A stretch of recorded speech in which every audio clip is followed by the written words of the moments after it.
Hello students and welcome to this video on vacancy against betterment in KIT.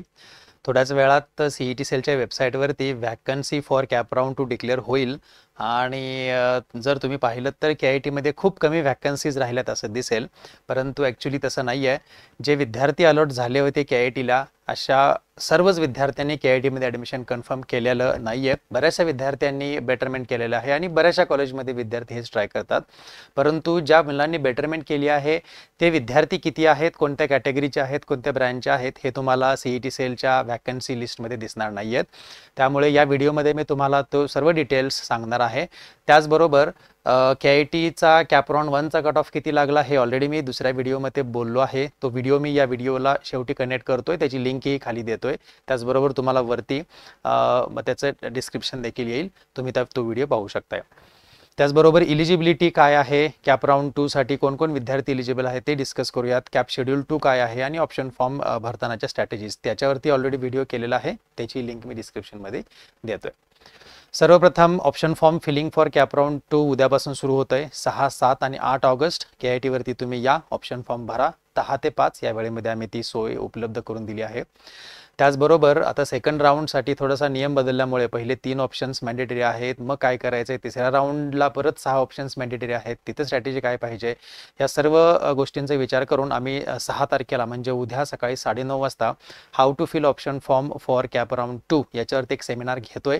साधारण 9:30 ते 10:30 एका सेशनमध्ये तो सेमिनार होईल आणि 10:30 नंतर तुम्ही ऑप्शन फॉर्म भरायला जाऊ शकताय. आता कोण कोण विद्यार्थी आहेत जे कॅप राऊंड 2 साठी ऑप्शन फॉर्म भरू शकतात. पहिली गोष्ट, ज्या विद्यार्थ्यांनी बेटरमेंट केली आहे असे सर्व विद्यार्थी ऑप्शन फॉर्म भरू शकतात. त्या विद्यार्थ्यांनी पहिल्या राऊंडला जे ऑप्शन्स टाकले होते ते परत तिथे दिसतील. त्याच्यामध्ये त्यांना शफल करता येईल, वर खाली करता येईल, डिलीट करता येईल, नवीन ॲड करता येईल. सर्व गोष्टी तुम्हाला राऊंड 2 मध्ये करता येतील. ज्या मुलांना कोणतीही ब्रँच कोणतंही कॉलेज अलॉट झालं नव्हतं कॅप राऊंड 1 मध्ये असे सर्व विद्यार्थी ऑप्शन फॉर्म भरू शकतात. काही विद्यार्थ्यांनी ऑप्शन फॉर्म भरला नाहीये, चुकून ते विसरले, त्याच्यामुळे असे विद्यार्थी सुद्धा परत कॅप राऊंड 2 साठी ऑप्शन फॉर्म भरू शकतात.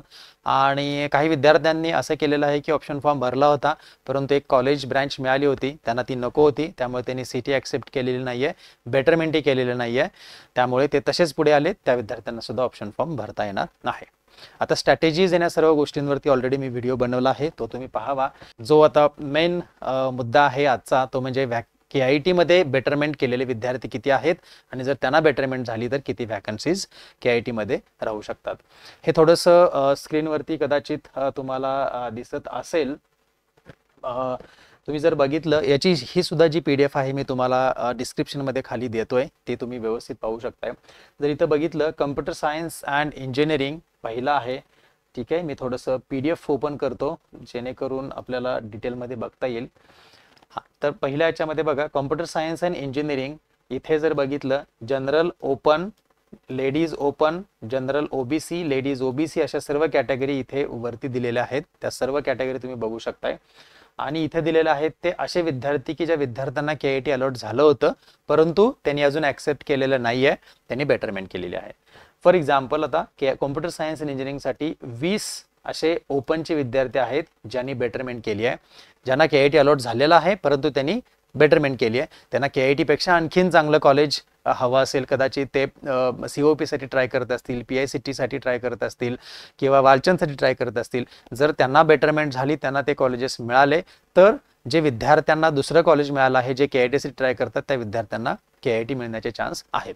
त्यामुळे 20 विद्यार्थी ओपनच्या आहेत. लेडीज ओपनच्या 8 जागा आहेत, जनरल OBC 12 जागा, अशा कॅटेगरी वाईज सर्व जागा दिलेल्या आहेत. जर इथं बघितलं तर ऑल इंडिया म्हणजे JEEचे 19 विद्यार्थी आहेत ज्यांनी बेटरमेंट केली आहे, ऑल इंडिया. त्यामुळे जे JEE वरून येणारे विद्यार्थी आहेत त्यांनीही लक्षात घ्यावं, जर KIT मधल्या या अलॉट झालेल्या विद्यार्थ्यांची बेटरमेंट झाली तर तुम्हाला चान्स आहे KIT मिळण्याचा. आता बेटरमेंट किती होते त्याच्यावरती आमचं ॲनालिसिस आहे. साधारण 20% विद्यार्थ्यांचं, 20 ते 25% टक्के विद्यार्थ्यांचं बेटरमेंट होते. जर तुमचं मेरिट क्लोज असेल तर कदाचित नक्की तुम्हाला KIT मिळेल. त्याचबरोबर थोडंसं राऊंड 2चे आता रूल्स वेगळे आहेत. राऊंड 3ला परत पहिले 6 ऑप्शन्स मॅन्डेटरी आहेत. त्यामुळे थोडासा विद्यार्थ्यांचा मनामध्ये गोंधळ होऊ शकतो, भरण्यामध्ये काहीतरी चुका होऊ शकतात. त्यामुळे कदाचित थोडासा कट ऑफ हा आयदर कॉन्स्टंट राहील किंवा थोडासा तिसऱ्या राऊंडसाठी पर्टिक्युलरली खाली येऊ शकतो. त्यामुळे तिसऱ्या राऊंडपर्यंत ज्या विद्यार्थ्यांना KIT मिळालेलं नाहीये अशा विद्यार्थ्यांनी बेटरमेंट करून ट्राय करण्यात काही हरकत नाहीये. EWSच्या अजून 7 विद्यार्थी आहेत ज्यांनी बेटरमेंट केली आहे. फक्त कॉम्प्युटर सायन्सचं सांगतोय मी. डिफेन्स मधले आहेत. त्याचबरोबर जर TFWS 5 विद्यार्थी आहेत ज्यांनी TFWS मिळालं असताना सुद्धा बेटरमेंट केली आहे. त्यामुळे काही विद्यार्थ्यांना कॉम्प्युटर सायन्स मिळाले KIT मध्ये, पण त्यांनी बेटरमेंट करून KITचं कॉम्प्युटर सायन्स TFWS साठी ते ट्राय करतायत. हे असं ब्रांच वाईज दिलं आहे. कॉम्प्युटर सायन्स अँड AIML 19/5 अशा सर्व ज्या आहेत. जनरल SCBC बघितलं तर 4 जागा इथे आहेत.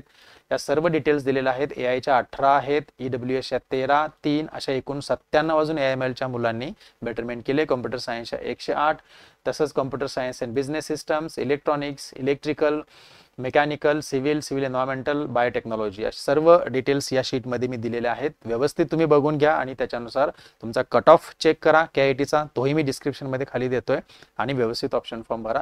तुम्हाला नक्कीच KIT मिळण्याचा हा एक चान्स असू शकतो.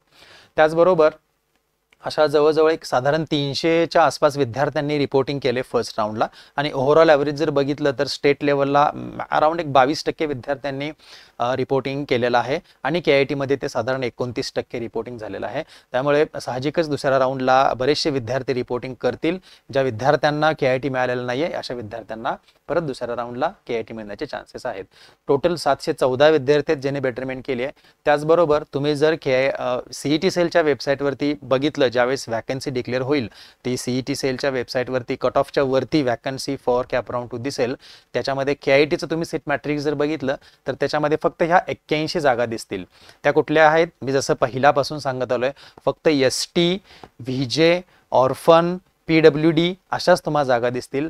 Open, OBC, ST, SC, TFWS, defence अशा सर्व जागा 0-0 दिसतील ॲक्च्युली तिथं. पण ते जे दिलेलं आहे ते ॲक्च्युअल अलॉटमेंट कॅप राऊंड 1चं त्याच्यावरती बेस्ड असतं. त्यामुळे तिथे फक्त 81 जागा वॅकंट दिसतील KITच्या, परंतु ॲक्च्युली 81 प्लस 714 आपण समजू शकतो एवढ्या जागा अजून KIT मध्ये आहेत. त्यामुळे तुम्ही नक्की ऑप्शन फॉर्म भरताना व्यवस्थित ऑप्शन्स टाका. तुम्हाला KIT मिळण्याचे 100% चान्सेस आहेत. आता याचबरोबर तुम्हाला आणखीन काही शंका वाटत असतील तर तुम्ही व्हिडिओमध्ये मला नक्की खाली टाका. ऑप्शन फॉर्म भरत असतानाच्या स्ट्रॅटेजीज काय वापरायच्या आहेत याच्यावरती व्हिडिओ ऑलरेडी मी बनवला आहे. तो ऑलरेडी अपलोड केलेला आहे. त्याचीही लिंक डिस्क्रिप्शनमध्ये मी खाली देतोय. त्याचबरोबर वर नोटिफिकेशन तुम्हाला येईल आणि हा व्हिडिओ संपल्यानंतर देखील तुम्हाला त्याचं थंबनेल दिसेल. त्याच्यावरती क्लिक करून तुम्ही ऑप्शन फॉर्म कसा भरायचा याच्या स्ट्रॅटेजीजवरती डिस्कस करा आणि त्या जे डिस्कस केलेलं आहे त्याचा विचार करून ऑप्शन फॉर्म भरा. So thank you very much. That's it in this video and see you tomorrow in KIT for seminar on how to fill option forms for CAP round 2.